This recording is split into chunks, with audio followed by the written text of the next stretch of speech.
AFL26 is 9 days away from being released, folks. It's very exciting. It's come up very quick. Got my trusty pink PS5 controller ready to go for when the game drops. That's got me through some really good times, that one.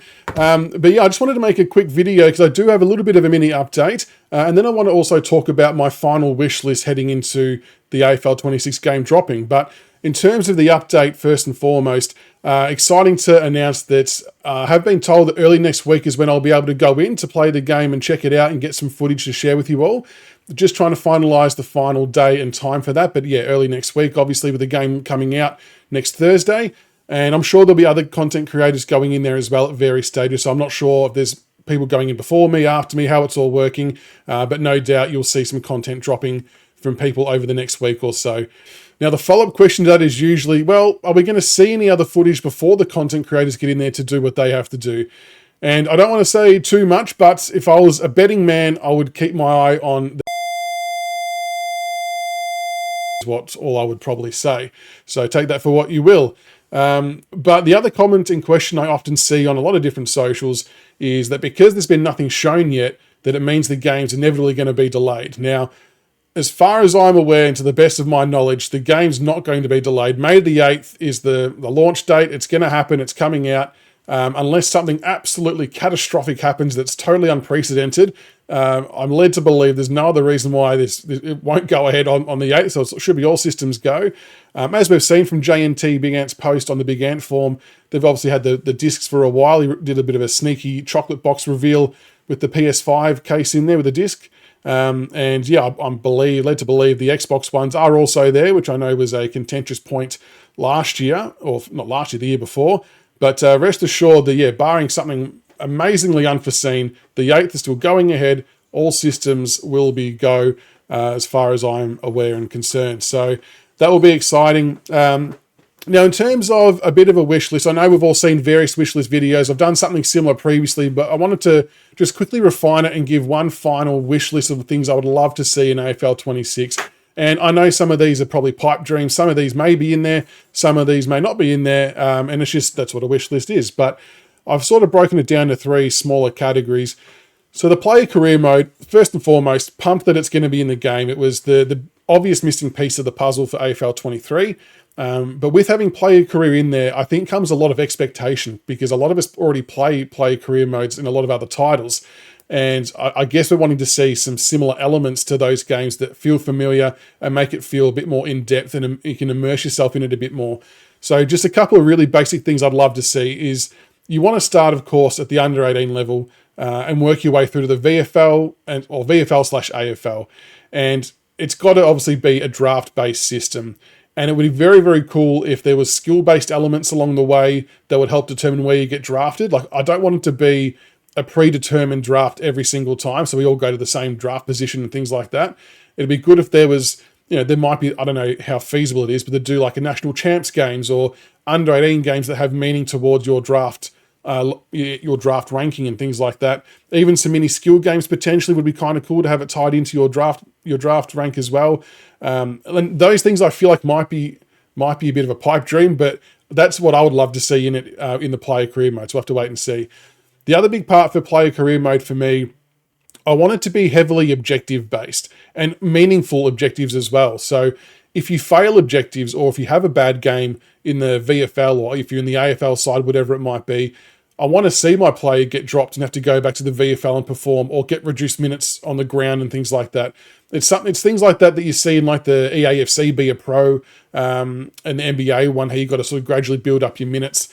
I'm really hoping it's realistic like that because it would just, it makes it just a hell of a lot more realistic. And I just think it makes sense. So hopefully we'll see something along those lines. In terms of the season and manager mode, proper injury alert system goes without saying. Obviously, the injuries were a bit of a doozy in AFL 23. They were there in the game, but it was just really hard to find out about them. You had to kind of go digging through your team lineup essentially, and I often stumbled across them by accident. So all we need is just a basic mail inbox type scenario to tell us what the injury is. Wouldn't mind seeing some more custom tactics as well, whether it's getting some players behind the ball or more around the contest. I'm not sure if tagging would be doable, but that would be something fun to try and have in as well. With the tactics though, would love to be able to change tactics while in a cutscene or in a goal kicking, like a set shot animation. I found that you couldn't actually change the tactics unless you were in general play. And the game, I felt at times, was so frantic that I didn't have time to be cycling through my tactics. And maybe that's more a me issue, not remembering what they all were in order and just applying them quickly. But it'd be cool if you could do it in like the goal kicking animation or cut scenes and things like that, so you've got a bit more time up your sleeve. Smarter auto interchange AI. I've mentioned this one before, but just being able to have your auto interchange on, but to actually swap like for like players. So I don't want Toby Nankervis to come on the ground for Ryan Mansell to go into the ruck against Jared Witts because I'm going to get smashed every time. It's a cool thing to have your auto interchange, but it needs to be fully functional as well and make sense. So hopefully that AI has been adjusted for that. And obviously some new cutscenes and load up images like the teams at the start of the game and stuff like that, which I'm sure they're going to have done. I'm not expecting the game to be vastly different graphically, because I think graphically it was at a really good spot. I think the graphics was definitely one of the big strong points of AFL23. And I can't imagine that being severely different from what we saw, but I don't think that's a bad thing, because I think they were more than fine. Pro Team, I thought Pro Team, despite the lateness of the arrival of Pro Team, I think the introduction of Pro Team's been really good. I think the game modes have been good. I really like the ladder system for the online piece, how it's very different to the EAFC and the NBA 2K. It's really AFL minded, and I really like how they did that with the ladder. And I suppose all you want to see there is just some new game modes, whether that's online or offline. I think they did well having a lot of offline modes too to cater for that playing group. The only thing I'll say is, and I'm pretty sure they will nail this, is in the ladder leaders, I think we have to steer away from having too many of the 20-minute quarter tasks. I know they changed that after one of the first updates. Have the last boss as the 20-minute quarter, which is fine, but all the ones underneath should be maximum 10-minute quarters, and only maybe one or two of those in that 18, if that. So I think they will adjust that though. And the only other thing I would love to see in Pro Team is I'd love to have the ability to have two players playing remotely on the one team. So kind of like what you can do in Division Rivals on EAFC. I could be playing with a mate who's at his house, but we can both be playing on as my team or as his team against online players, against the AI modes and everything like that. It'd be good to be able to do that. I'm not sure what the online capabilities will be like for AFL26. It'll definitely be something I ask when I go in, but that would be something I'd love to see come in. And I know we can't obviously open up and have like a full-blown pro club. I know that's going to be impossible, but to have like a 2v2, I think would be good without it having to be local. And just in terms of general gameplay, new tackling mechanics and gang tackles. Now, I actually think this is something that has been changed and will be coming in, especially the gang tackles, from what I understand. So that's going to be interesting to see how that plays out. They've obviously got rugby titles as well, so I'm sure they've been able to draw on the tackling mechanisms for that to implement in some way, shape, or form for AFL. Jostling and bumping, we've obviously seen Big Ant make a post about that's going to be revamped and improved. I still feel like it was really low / non-existent in AFL23, and it's a big part of the game that I love to be able to use in previous titles. So if you're running for the ball in a one-on-one contest and it's a loose ball, you want to be able to bump someone, but you also want to have the risk versus reward factor. Like you might give away a free kick, or you might injure someone and be reported if they've got suspensions, things like that. And jostling for a mark, I think, is self-explanatory. You want to see that as well. But it's a really tough balancing act because you don't want it to be overpowered either. So I obviously understand that that's going to be a tricky part when dealing with those type of things. A couple more. Set shot goal kicking mechanic. I think this is another thing that might be getting tweaked or changed. I don't know what it's going to be, but I would personally love it to be like the golf club swing, where you've got to use the right analog stick to flick down and flick up. I'm more talking about set shots, not so much on the run.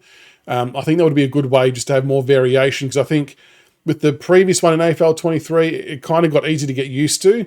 So I think having something that's more reliant on your actual thumbstick action that's maybe not as forgiving would be able to skew scorelines a bit. You might see more behinds, maybe some tighter matches. I think that could be a good way to do it.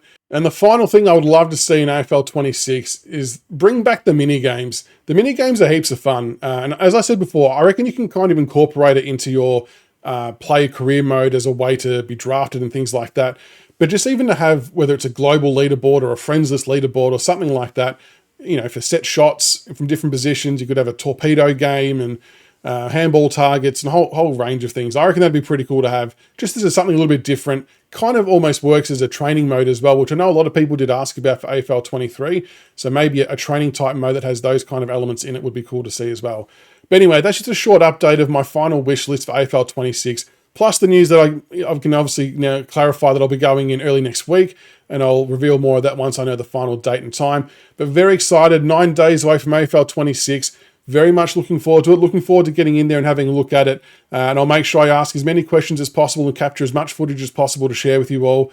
Because, yeah, at the end of the day, like I've always said, I'm just a football gaming nuffy like everybody else. And we all just want to see the best game possible. And, yeah, looking forward to seeing what Big Ann have come up with.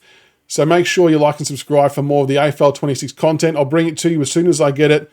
And, yeah, 9 days away, folks. Not long to go now.